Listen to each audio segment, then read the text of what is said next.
Welcome back to another exciting episode of COP29 podcast series, where we bring together global experts to discuss the most pressing issues on climate change, sustainability, and innovation.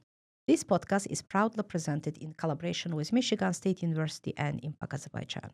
I am your host, Gulnara, in this episode.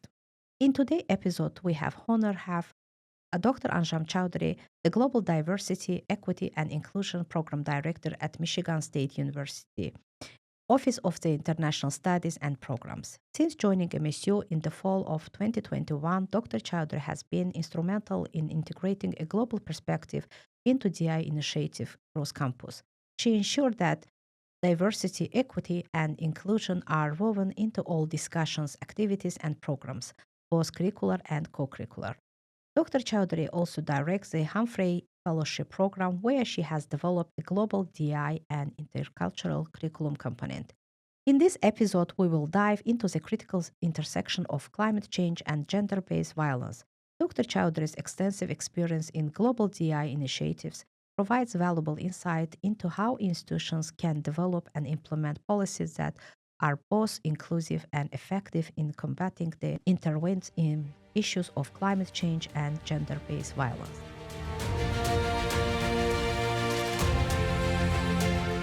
Welcome to our studio, Dr. Chaudhary.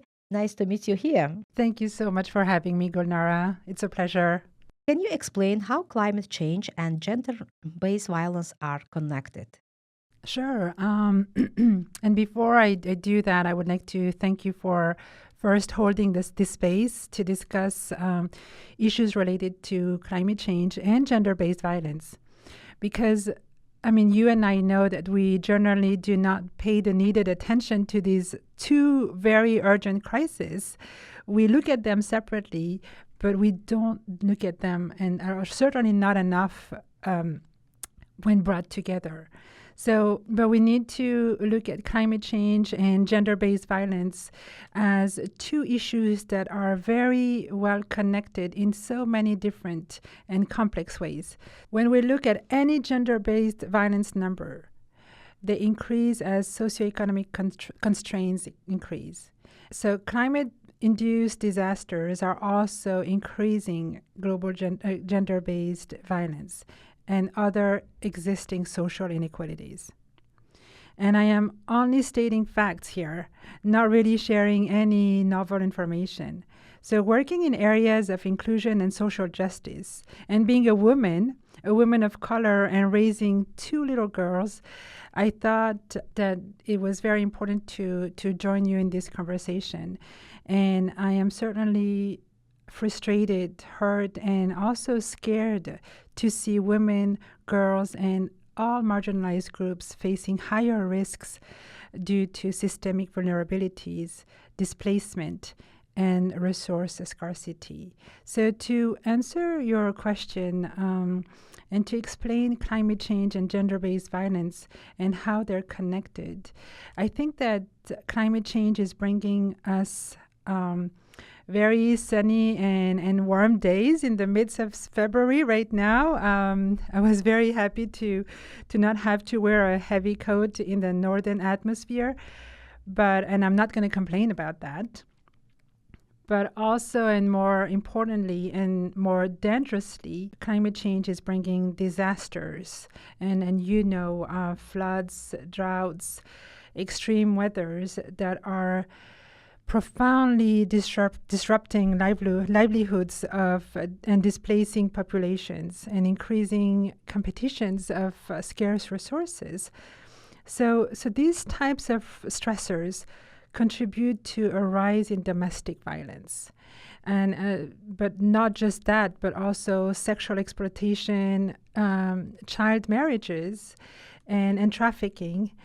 And that is extremely important in vulnerable and fragile communities. Actually, you already started to share some examples. So I would like to ask you about how climate disaster have heightened risk for women and girls in the communities. Yeah, and thank you for this question.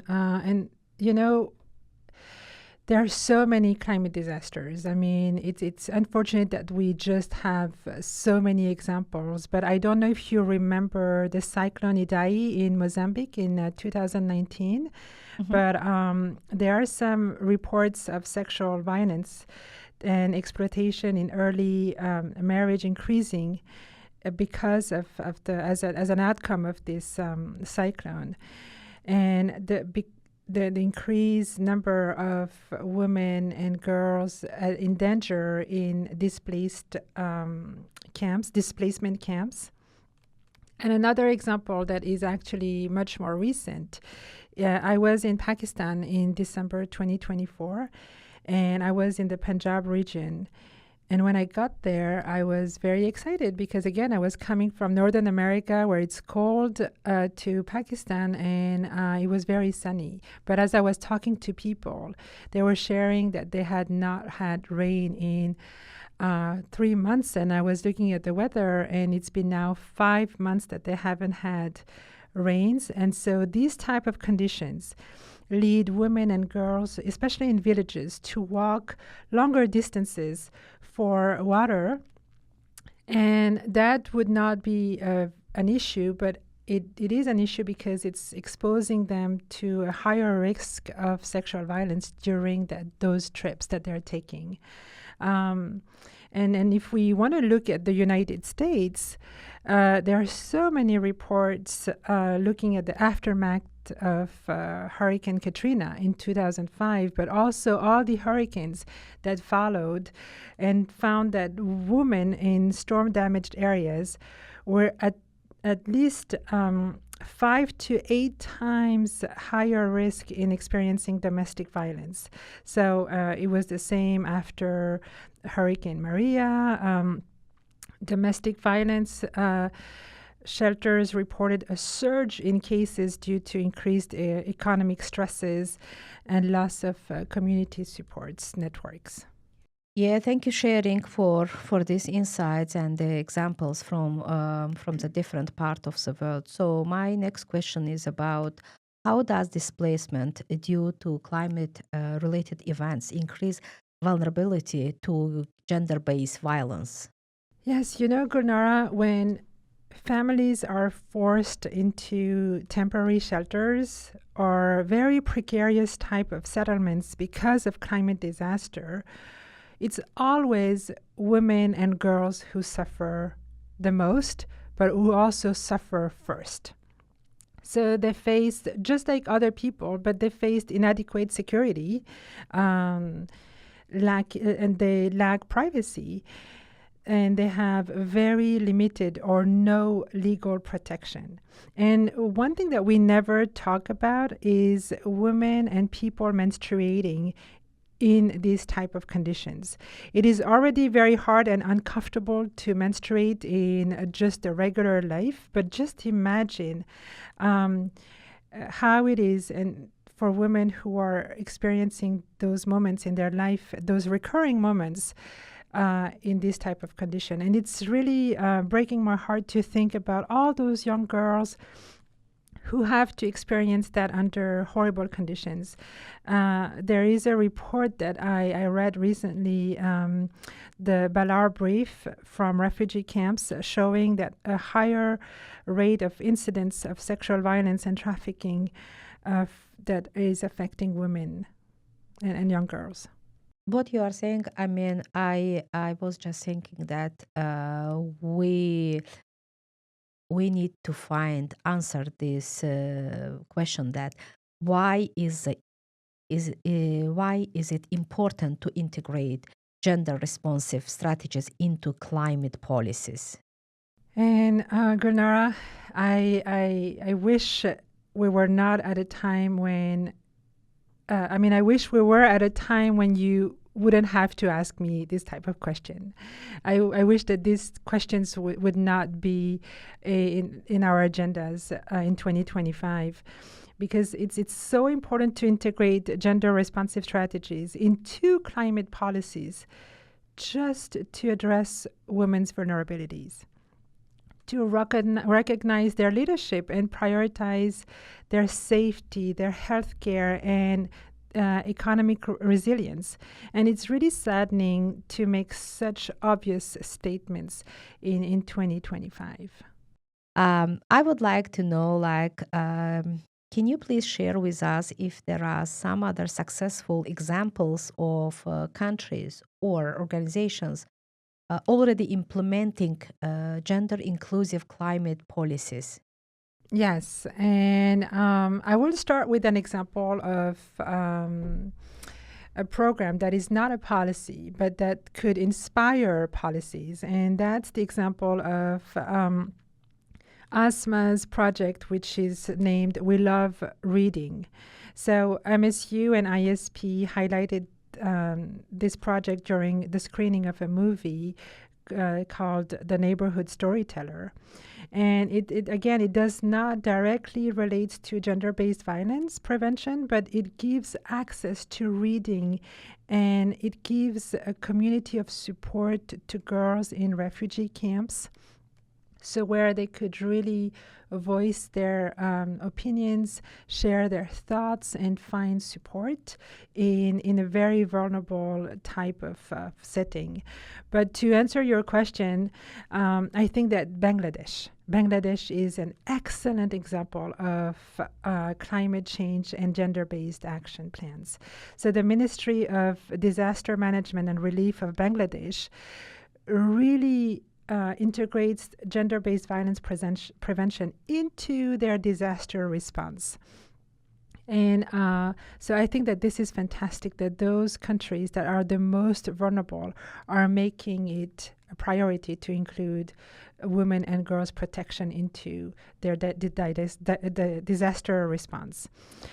So, and the biggest one that comes to mind is obviously the United Nations Women Gender Action Plan that supports climate resilience through women's economic empowerment and leadership in climate adaptation projects. So this one is a major one and a very influential one. But there are so many other examples of countries. And my friend was just sharing this one with me the other day. She's from Peru, where women are leading climate initiatives and are advocating for sustainable resources management and protection of vulnerable groups. So yes, there are so many examples, and I'm glad that those exist. My next question is about challenges. What challenges exist in making climate policies more gender responsive, and how can they be overcome? Yeah, every time we have such kind of questions, we often look for responses in data. And what we are lacking in the correlation between climate disaster and gender-based violence is a segregated data. So we need to collect more and segregate data about climate impact on gender-based violence.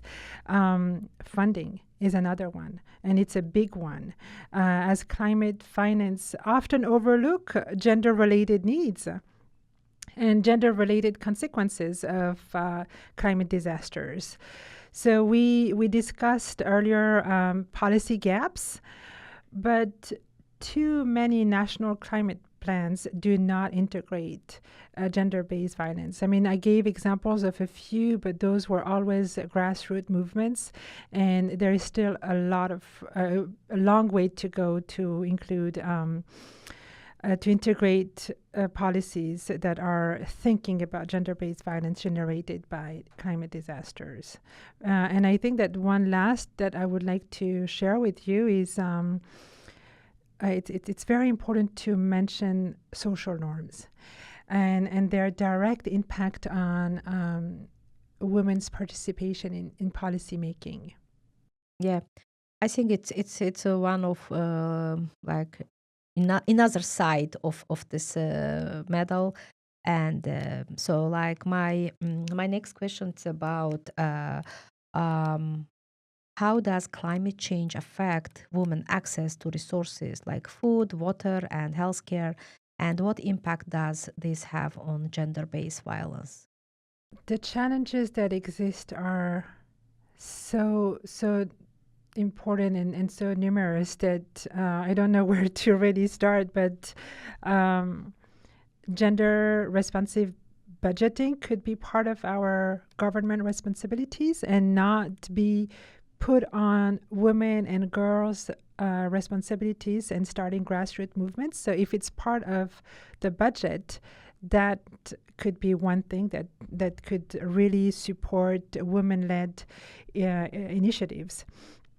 And we know that climate change reduces access to to food, but also quality food, to water, but to healthcare, and it really increases the economic dependence of people who are the most vulnerable, and because it increases dependence, women and young girls are not voicing the gender-based violence that they're suffering from.